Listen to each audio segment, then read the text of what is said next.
Hi friends, welcome back to family. പുതിയൊരു വ്ളോഗിലേക്ക് എല്ലാവർക്കും സ്വാഗതം കേട്ടോ. അപ്പോൾ നമ്മുടെ വ്ളോഗ് ആദ്യമായിട്ട് കാണുന്ന കൂട്ടുകാരൊക്കെ ഉണ്ടെങ്കിൽ ഒന്ന് സബ്സ്ക്രൈബ് ചെയ്ത് സപ്പോർട്ട് ചെയ്യുക. ഫേസ്ബുക്കിലാണ് കാണുന്നതെങ്കിൽ ഫേസ്ബുക്ക് പേജ് ഒന്ന് ഫോളോ ചെയ്ത് സപ്പോർട്ട് ചെയ്യുക കേട്ടോ. അപ്പോൾ നമ്മൾ കഴിഞ്ഞ ദിവസം ഇട്ടിട്ടുണ്ടായിരുന്ന വീഡിയോയുടെ ബാക്കിയാണ്. അപ്പോൾ നമ്മൾ എന്താ പറയുക, കഴിഞ്ഞ ദിവസങ്ങളിൽ കല്യാണത്തിൻ്റെ കുറേ വ്ളോഗുകൾ ഇട്ടിട്ടുണ്ടായിരുന്നു. ആ ഒരു കല്യാണത്തിൻ്റെ ഞായറാഴ്ചത്തെ വീഡിയോ ആണ് കേട്ടോ ഇത്. അപ്പോൾ നമ്മൾ ഞായറാഴ്ച രാവിലെ തന്നെ എല്ലാവരും റെഡിയാക്കി ചായയൊക്കെ കൊടുത്തു. പിന്നെ എല്ലാവരുടെ അടുത്തും കുളിക്കാനൊക്കെ പറഞ്ഞ് റെഡിയാക്കിയിട്ട് ഒരു 11 മണിയൊക്കെ ആയപ്പോഴേക്കും നമ്മൾ ഹാളിലേക്ക് എത്തി. ഹാളിലായിരുന്നു കല്യാണം ഉണ്ടായിരുന്ന. ചെറിയവേലിക്കുന്നത്താണ് കേട്ടോ ഈ ഒരു ഹാളുള്ളത്. അപ്പോൾ അങ്ങനെ നമ്മൾ ഓട്ടോയ്ക്കാണ് അങ്ങോട്ടേക്ക് എത്തിയത്. വന്ന പാടെ നമ്മൾ ആദ്യം തന്നെ ഫുഡൊക്കെ കഴിച്ചു. കാരണം എപ്പോൾ വേണമെങ്കിലും തിരിച്ചു പോകാം എന്നുള്ളൊരു ധാരണയിലാണ് നിൽക്കുന്നത് കേട്ടോ. അങ്ങനെ എല്ലാവരെയും പിള്ളേരെയൊക്കെ കഴിപ്പിച്ചു, ഞങ്ങളും കഴിച്ചു. ഞങ്ങളവിടെ വെയിറ്റ് ചെയ്തിരിക്കുകയാണ്. പെണ്ണിനെയും ചെറുക്കനെയൊക്കെ കണ്ടിട്ട് അവിടെ ഇരിക്കാമെന്ന് വിചാരിച്ചു. പക്ഷേ മുഹമ്മദ് ഓട്ടം തുടങ്ങിയിട്ടുണ്ടെങ്കിൽ ഞങ്ങളുടെ ഓടണേന്ന് നമുക്ക് പറയാൻ പറ്റത്തില്ല കേട്ടോ. അപ്പോൾ അതേ മൂത്ത ആളാണ് ഇത്. മുഹമ്മദിന് ദേഷ്യം വന്നു തുടങ്ങിയിട്ടുണ്ട്. അപ്പോൾ ഇനി എത്രയും വേഗം നമ്മൾക്കൊരു ഓട്ടം കിട്ടിയാൽ പോകാമെന്ന് വിചാരിച്ചേക്കാണ്. അപ്പോൾ ഇതിൻ്റെ ഇടയിൽ ഞാൻ നോക്കിയപ്പോൾ എൻ്റെ മാങ്ങളയുടെ പിള്ളേരുടെ കയ്യിലൊക്കെ അതേ ഫ്ലവർ ഇരിക്കണു. കാറിലുണ്ടായിരുന്നതായിരിക്കാം. അപ്പോൾ ഞാൻ അവരെ ചീത്ത പറയാനിട്ട് എന്തിനാ അതൊക്കെ പറിച്ചെടുത്ത് അവരെന്തോരം പാട് കഴിച്ച് പൈസ കൊടുത്തും ഒക്കെ ബുദ്ധിമുട്ടി ഒരു ഭംഗിക്ക് വേണ്ടി ചെയ്യണതല്ലേ, ഡെക്കറേഷൻ ചെയ്യണതല്ലേ. അപ്പോൾ പിള്ളേരിങ്ങനെ ചെയ്താൽ ശരിയാവുമോ? അപ്പോൾ ഞാൻ കണ്ടില്ലായിരുന്നു കേട്ടോ. അപ്പോൾ അതിന് ഞാൻ വഴക്ക് പറയണത് അവിടെ കൊണ്ടുവെക്കാൻ പറഞ്ഞ് വഴക്ക് പറയുകയാണേ. അങ്ങനെ അതൊക്കെ കഴിഞ്ഞിട്ട് ഞങ്ങൾ കുറച്ച് ഫോട്ടോസും വീഡിയോസൊക്കെ എടുക്കാമെന്നൊക്കെ വിചാരിച്ചു. അങ്ങനെ അത് കഴിഞ്ഞ് ഞങ്ങൾ പുറത്തിറങ്ങി കഴിഞ്ഞപ്പോൾ പിന്നെ നമ്മുടെ ഹാളിനെ പറ്റി പറയുകയാണെങ്കിൽ നല്ല സൗകര്യമുള്ള ഹാളാണ് കേട്ടോ. ഒരു മതിയായ ഫാനൊക്കെ ഉണ്ട് ഹാളിൽ. ഞാൻ ആദ്യമായിട്ട് കാണാനാണ് ഇത്രയും വലിയ ഫാനൊക്കെ. ഒന്നാമത് നമ്മൾ അധികം കല്യാണങ്ങൾക്കൊന്നും അങ്ങനെ പോകാറില്ല. ഇവിടെ പൊതുവേ കല്യാണങ്ങൾ ഞങ്ങളെ വിളിക്കൽ അധികം കുറവാണ് കേട്ടോ. ഒന്നാമത് നമ്മളിങ്ങോട്ട് അകത്തേക്ക് കയറിയിട്ടാണ്, മാവുടിയിൽ നിന്ന് ഒരുപാട് ഉള്ളിലോട്ട് കയറിയിട്ടാണ്. അതുകൊണ്ടാണോ എന്ന് അറിയത്തില്ല. പിന്നെ ഇക്കടെ ഫ്രണ്ട്സിൻ്റെ ഒക്കെ വീട്ടിൽ കല്യാണം ഉണ്ടെങ്കിലാണ് നമ്മൾ പോകാറുള്ളൂ. പിന്നെ അല്ലെങ്കിൽ അത്രയും അടുത്ത ബന്ധുക്കളുടെ വീട്ടിലൊക്കെയാണ് കല്യാണം ഉണ്ടാവുള്ളൂ കേട്ടോ. പൊതുവെ ഇവിടെ ഞാൻ വന്നതിന് ശേഷം എനിക്ക് തോന്നിയത് ഇവിടെയൊക്കെ കല്യാണങ്ങൾ കുറവായിട്ടാണ് ഞങ്ങൾ വിളിക്കുന്നതൊക്കെ കേട്ടോ. അപ്പോൾ അതുകൊണ്ട് എൻ്റെ നാട്ടിൽ കല്യാണം വിളിച്ചപ്പോൾ എനിക്ക് ഭയങ്കര സന്തോഷമായിരുന്നു പോകാനൊക്കെ ആയിട്ട്. സത്യം പറഞ്ഞാൽ ഈ പിള്ളേരെ മേച്ച് കൊണ്ടുപോകാമെന്ന് പറയുന്നത് ഭയങ്കര ഒരു ടാസ്ക് തന്നെയാണ്. ഡ്രസ്സും കാര്യങ്ങളും എല്ലാം ഇവിടുന്ന് നമ്മൾ കെട്ടിപ്പെറുക്കി കൊണ്ടുപോകണം. പിന്നെ അവിടെ ചെന്ന് ഇവരെ നോക്കണമൊക്കെ ഭയങ്കര റിസ്ക്കാണ്. അതും ഞാൻ തന്നെ ഉള്ളൂല്ലോ. അതുകൊണ്ട് എന്നാലും വേണ്ടിയില്ല, കല്യാണമൊക്കെ ഒന്ന് കൂടാലോ എന്നൊക്കെ വിചാരിച്ചു. ഞാൻ എൻ്റെ വീട്ടിലൊക്കെ ആയിരുന്ന സമയത്തെന്ന് വെച്ചാൽ അവിടെ ഒരു കല്യാണം വിളിച്ചിട്ടുണ്ടെങ്കിൽ നമ്മൾ ഫാമിലിയായിട്ട് ഫുൾ അങ്ങ് പോകും. ഇവിടെ പൊതുവെ അങ്ങനെ കണ്ടിട്ടില്ല കേട്ടോ. ഇവിടെ ചിലപ്പോൾ ഇക്കാനെ വാപ്പാനെ കാര്യങ്ങളും കല്യാണം വിളിക്കും, അവരങ്ങ് പോകും. അല്ലെങ്കിൽ അത്രയും അടുത്തവരാണെങ്കിൽ അടുത്ത ഫ്രണ്ട്സിൻ്റെ വീട്ടിലൊക്കെയാണ് ഞാനും പോകാറുള്ളൂ കേട്ടോ. അപ്പോൾ അതുകൊണ്ട് അത്രയും കൊതിച്ചിട്ടാണ് നമ്മൾ കല്യാണത്തിന് പോയത്. അങ്ങനെ നമ്മളിത് കല്യാണ ഹാളിൽ നിന്നൊക്കെ പുറത്തിറങ്ങി കഴിഞ്ഞപ്പോൾ കുറച്ച് ഐസ്ക്രീമൊക്കെ ഉണ്ടായിരുന്നു. അപ്പോൾ എല്ലാവർക്കും ഓരോ ഐസ്ക്രീമൊക്കെ മേടിച്ചു കൊടുത്തു. അത് കഴിഞ്ഞിട്ട് കുറേ നേരം നമ്മൾ ഒരു ഓട്ടോറിക്ഷ കിട്ടാൻ വേണ്ടി വെയിറ്റ് ചെയ്ത് നിന്നെങ്കിലും നമുക്ക് കിട്ടിയില്ല കേട്ടോ. അങ്ങനെ നമ്മൾ കുറച്ചങ്ങ് നടക്കാമെന്ന് വിചാരിച്ചു. നടക്കുമ്പോൾ കിട്ടുകയാണെങ്കിൽ കയറി പോകാമെന്ന് വിചാരിച്ചു. ഒക്കെ അവിടെ ഇവിടെയൊക്കെ ആയിട്ടാണ് കേട്ടോ റോട്ടിൽ കൂടെ നടക്കണം. അവസാനം എന്താ പറയുക, ആരോ പറഞ്ഞു വിട്ട പോലെ ഒരു ഓട്ടോറിക്ഷ വന്നു. അങ്ങനെ നമ്മൾ ഓട്ടോറിക്ഷ കയറി വീട്ടിൽ വന്നു കേട്ടോ. വീട്ടിൽ വന്നതിന് ശേഷമുള്ള വീഡിയോ ആണ്. അപ്പോൾ എന്താ പറയുക, നല്ല വെയിലും ചൂടും കാര്യങ്ങളൊക്കെ ഉണ്ട്. അങ്ങനെ ഞാൻ കുറച്ച് നേരം പുറത്ത് നിൽക്കാമെന്ന് വിചാരിച്ചു. പുറത്ത് അത്യാവശ്യം നല്ലോണം ചെടികളൊക്കെ നട്ടുപിടിപ്പിച്ചേക്കണോണ്ട് തന്നെ നല്ലൊരു എന്താ പറയുക കൂളിംഗാണ് കേട്ടോ അവിടെ നിൽക്കാനൊക്കെ ആയിട്ട്. ആ സിറ്റ് ഔട്ടിൽ നല്ലൊരു കൂളിംഗാണ്. അങ്ങനെ അതൊക്കെ കഴിഞ്ഞിട്ട് രാത്രിയായിപ്പോൾ ഞങ്ങൾ തിരിച്ച് വീട്ടിലേക്ക് പോകാമെന്ന് വിചാരിച്ചു. നമ്മൾ 2 ദിവസമായി എത്തിയിട്ട്. അപ്പോൾ ഇക്ക വരാമെന്നാണ് പറഞ്ഞേക്കണത് രാത്രി പോകാനായിട്ട്. ഇക്ക കൂട്ടുകാരൻ്റെ കാറായിട്ട് വരാമെന്നാണ് പറഞ്ഞേക്കണത്. അപ്പോൾ വന്ന സമയത്ത് ഇക്ക മാത്രമല്ല കൂട്ടുകാരനും ഉണ്ട്, അഷ്റഫിക്ക ഉണ്ട് കേട്ടോ. അങ്ങനെ അവർ രണ്ടുപേരും കൂടിയാണ് ഞങ്ങൾ കൊണ്ടുപോകാനായിട്ട് വന്നത്.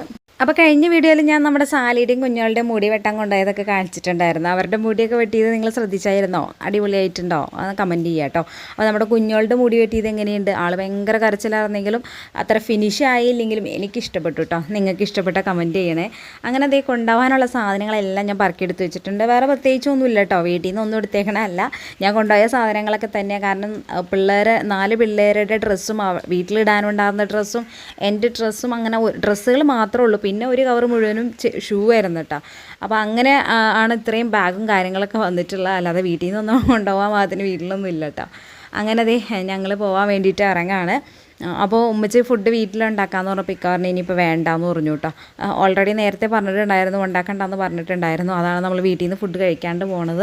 അപ്പോൾ പോണ വഴി നമുക്ക് കഴിച്ചിട്ട് പോകാമെന്ന് വിചാരിച്ചു. കാരണം പിന്നെ ഇവിടെ വന്നു കഴിഞ്ഞിട്ടുണ്ടെങ്കിൽ ഞാൻ തന്നെ വന്നതിന് ശേഷം ഞാൻ എന്തെങ്കിലും ഉണ്ടാക്കണം. അപ്പോൾ ഒരുപാട് ലേറ്റ് ആവും, പിള്ളേരൊക്കെ അപ്പോഴത്തേക്ക് ഉറങ്ങും. അപ്പോൾ അതുകൊണ്ട് വരുന്ന വഴിക്ക് കഴിച്ചിട്ട് വരാമെന്ന് പറഞ്ഞു. അങ്ങനെ നമ്മൾ പെരുമ്പാവൂർ നിർത്തി. പെരുമ്പാവൂർ റോയലിൽ കയറിയിട്ട് പിന്നെ നമ്മൾ ഓർഡർ ചെയ്തതെന്ന് വെച്ചാൽ പാൽക്കപ്പയാണ്. അപ്പോൾ കഴിഞ്ഞ ദിവസം ഇക്ക പാൽക്കപ്പ കഴിച്ചായിരുന്നു കേട്ടോ. ഇക്കയുടെ ഫ്രണ്ടും കൂടെ പാൽക്കപ്പ പോയി കഴിച്ചു. അപ്പോൾ ഞങ്ങൾ കഴിച്ചിട്ടില്ലാത്തതുകൊണ്ട് ഇക്ക അങ്ങനെയാണ്, ഇക്ക എന്തെങ്കിലും കഴിക്കുമ്പോൾ ഞങ്ങൾ കഴിച്ചിട്ടില്ലെങ്കിൽ പുള്ളിക്കാരന് അതൊരു ബുദ്ധിമുട്ടാണ്. പിന്നെ ഞങ്ങൾ കഴിപ്പിക്കാതെ ഒരു സമാധാനം ഉണ്ടാവില്ല. അങ്ങനെ ഇക്ക പാൽക്കപ്പയും ബീഫും കൂടെ ഓർഡർ ചെയ്തു. പിന്നെ അതുപോലെ തന്നെ പിന്നെ വേറെന്തോ ഒരു ഐറ്റം കൂടെ പാൽ പൊറോട്ടയോ കുട്ടൻ പൊറോട്ടയോ അങ്ങനെ എന്തോ ഒരു സംഭവം കോമ്പിനേഷൻ ഓർഡർ ചെയ്തിട്ടുണ്ടായിരുന്നു കേട്ടോ. അങ്ങനെ നമ്മുടെ പാൽക്കപ്പയും ബീഫും വന്നു. വലിയ കുഴപ്പമൊന്നുമില്ല, അത്ര നല്ല അടിപൊളി ടേസ്റ്റായിട്ട് എനിക്ക് തോന്നിയില്ല. ഇനി ഇതിൻ്റെ ടേസ്റ്റ് ഇതാണോ എന്ന് എനിക്കറിയില്ല. ഞാൻ ഇതുവരെ വീട്ടിലും ട്രൈ ചെയ്തിട്ടില്ല കേട്ടോ. ഇൻഷാ അല്ലാഹ് ഒരു ദിവസം നമുക്ക് പാൽക്കപ്പയും ബീഫോ ചിക്കൻ എന്തെങ്കിലും ഒന്ന് ട്രൈ ആക്കണം. അപ്പോൾ എന്താ പറയുക, ആദ്യം പാൽക്കപ്പയും ബീഫാണ് വന്നത്. അത് പിന്നെ വലിയ കുഴപ്പമൊന്നും ഉണ്ടായിരുന്നില്ല കേട്ടോ. ഞങ്ങളെല്ലാവരും കൂടി എന്താ പറയുക വീതം വെച്ച് കഴിച്ചു. പിന്നെ നമ്മൾ മുഹമ്മദിന് വേണ്ടിയിട്ട് റൈസ് പറഞ്ഞിട്ടുണ്ടായി, ഗീ റൈസ് കുറച്ച് പറഞ്ഞിട്ടുണ്ടായിരുന്നു. പിന്നെ പൊറോട്ടയുടെ ആ ഒരു സംഭവം വന്നിട്ടുണ്ടായിരുന്നു. പക്ഷെ അത് എനിക്ക് ഇഷ്ടപ്പെട്ടില്ല കേട്ടോ. എനിക്കും തന്നെ എല്ലാവർക്കും തന്നെ വലിയ ഇഷ്ടപ്പെട്ടൊന്നുമില്ല. ആ ഒരു കുട്ടൻ്റെ പീസും പിന്നെന്താണ് വെളുത്തുള്ളിയൊക്കെ അരിഞ്ഞിട്ടിട്ട് വെളുത്തുള്ളിയുടെയൊക്കെ ഭയങ്കര ഫ്ലേവർ. എനിക്കാണെങ്കിൽ വെളുത്തുള്ളിയുടെ ആ ഒരു റോ ടേസ്റ്റ് എനിക്ക് ഇഷ്ടമേ അല്ല. അപ്പോൾ അതുകൊണ്ട് നമുക്കത്ര എന്താ പറയുക ഇഷ്ടപ്പെടുന്നുണ്ടായിരുന്നില്ല കേട്ടോ. തേങ്ങാപ്പാലാണെങ്കിലും മാത്രം ഒരുപാടൊന്നുമില്ല. തേങ്ങാപ്പാലാണോ സാധാ പാലാണോ എന്നാണോ എനിക്കത്ര ഇഷ്ടപ്പെട്ടില്ല. ആ ഒരു ഡിഷ് അത്ര ഇഷ്ടപ്പെട്ടില്ല. പാൽപ്പൊറോട്ടയും ബീഫും വലിയ കുഴപ്പമൊന്നും ഉണ്ടായിരുന്നില്ല. അങ്ങനെ നമ്മൾ കഴിച്ചു. അതിൻ്റെ ഇടയിൽ നമ്മുടെ കുഞ്ഞോൾ ഭയങ്കര കരച്ചിലായിരുന്നു. പിന്നെ ഞാൻ കുഞ്ഞോളെ എടുത്തുകൊണ്ട് നടന്ന ആളെ ഉറക്കമൊക്കെ ചെയ്തു. ഉറങ്ങിക്കഴിഞ്ഞതിന് ശേഷം നമ്മൾ പോകാനായിട്ട് താഴേക്ക് ഇറങ്ങി വന്നു. മുകളിലാണല്ലോ റോയലിൽ ഫുഡ് കഴിക്കുന്നത്. ഇറങ്ങി വന്നപ്പോഴേക്കും പിള്ളേർക്ക് മിഠായി വേണമെന്ന് പറഞ്ഞ് മാഷ്മെല്ലോ അത് അഷറഫിക്കായാണ് കേട്ടോ മേടിച്ചു കൊടുത്തത്. മിഠായിയൊക്കെ മേടിച്ചു കൊടുത്തു. പിന്നെ നമ്മൾ ലൈമൊന്നും മേടിച്ചിട്ടുണ്ടായിരുന്നില്ല. ഞാൻ പറഞ്ഞ താഴേന്ന് എന്തെങ്കിലും ജ്യൂസായിട്ട് മേടിച്ചാൽ മതി എന്ന് പറഞ്ഞു. അങ്ങനെ നമ്മൾ താഴെ ഇറങ്ങി വന്നു. അപ്പോൾ മെയിനായിട്ട് എൻ്റെ ഉദ്ദേശം എന്താണെന്ന് വെച്ചാൽ കണ്ണൂർ കോക്ടെയിൽ അവിടെ ഇരിക്കുന്നുണ്ട് കേട്ടോ. കോക്ടെയിൽ അത് ഉണ്ടെന്ന് എനിക്കറിയാം. അപ്പോൾ അത് വാങ്ങാമെന്ന് വിചാരിച്ചിട്ടാണ് ഞാൻ ലൈം മേടിക്കേണ്ടതെന്ന് പറഞ്ഞത്. അങ്ങനെ എനിക്കും അറിയാം കണ്ണൂർ കോക്ടെയിലും പിന്നെ ഒരു ബദാം മിൽക്കും ഒരു പിസ്ത മിൽക്കും പിന്നെ ഗ്രേപ്പ്, ഇക്കാക്ക് എപ്പോഴും ഗ്രേപ്പ് ജ്യൂസാണ് ഇഷ്ടമുള്ളത്. അപ്പോൾ അങ്ങനെ ഗ്രേപ്പ് ഒരെണ്ണം എടുത്തു കേട്ടോ. അപ്പോൾ ഇത് എന്താ പറയുക റോയലിൻ്റെ തന്നെ പ്രൊഡക്റ്റാണ്. വലിയ പഴക്കമൊന്നും ഉണ്ടാവില്ല എന്ന് വിചാരിക്കുന്നു. അപ്പോൾ ഫ്രീസറിലാണ് ഇരിക്കുന്നതും. അങ്ങനെ നമ്മൾ വാങ്ങി. എനിക്ക് ഭയങ്കര ഇഷ്ടമാണ് കോക്ടെയിൽ കേട്ടോ. അപ്പോൾ അങ്ങനെ നമ്മൾ വീഡിയോ എടുത്തു പുറത്തേക്ക് ഇറങ്ങുകയാണ്. അപ്പോൾ ഞാൻ വീഡിയോ എടുത്തുകൊണ്ടിരുന്ന സമയത്ത് അവിടെ ഒരാൾ നിൽക്കുന്നുണ്ടായിരുന്നു, ഒരിക്ക നിൽക്കുന്നുണ്ടായിരുന്നേ. അപ്പോൾ എന്നോട് പറഞ്ഞു ശരിക്കും എടുത്തോളാൻ പറഞ്ഞു കടയിൽ. എന്ന് വെച്ചാൽ ഞാൻ ഇങ്ങനെ എന്താ പറയുക എനിക്ക് ഭയങ്കര ചമ്മല, പുറത്തൊക്കെ ഇറങ്ങി കഴിയുമ്പോൾ വീഡിയോ എടുക്കാനായിട്ട് ഭയങ്കര ചമ്മലാണ്.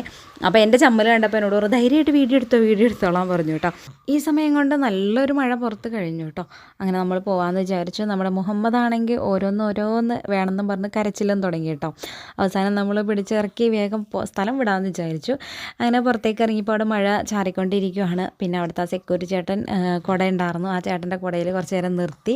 അപ്പോഴേക്കും വണ്ടി എടുത്തിട്ട് ഇവർ വന്നു. പിന്നെ നമ്മൾ വണ്ടിയിൽ കയറി ഇങ്ങ് വീട്ടിലേക്ക് പോകുന്നു കേട്ടോ. പിന്നെ നേരെ നമ്മൾ വീട്ടിലേക്ക് കേട്ടോ.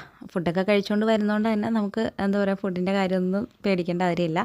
അങ്ങനെ ഇന്നത്തെ വീഡിയോ എന്ന് പറഞ്ഞാൽ ഇത്രയൊക്കെ ഉള്ളൂ. നിങ്ങൾക്ക് ഇഷ്ടമായിട്ടുണ്ടെങ്കിൽ ഒന്ന് ലൈക്ക് ചെയ്യുക, അഭിപ്രായങ്ങൾ അറിയിക്കുക. വീഡിയോ ഇഷ്ടപ്പെട്ടാൽ ഷെയർ ചെയ്യാം കേട്ടോ. അപ്പം മറ്റൊരു വ്ളോഗായിട്ട് നമുക്ക് വീണ്ടും കാണാം. അതുവരെ ഓക്കെ, ബൈ, താങ്ക് യു.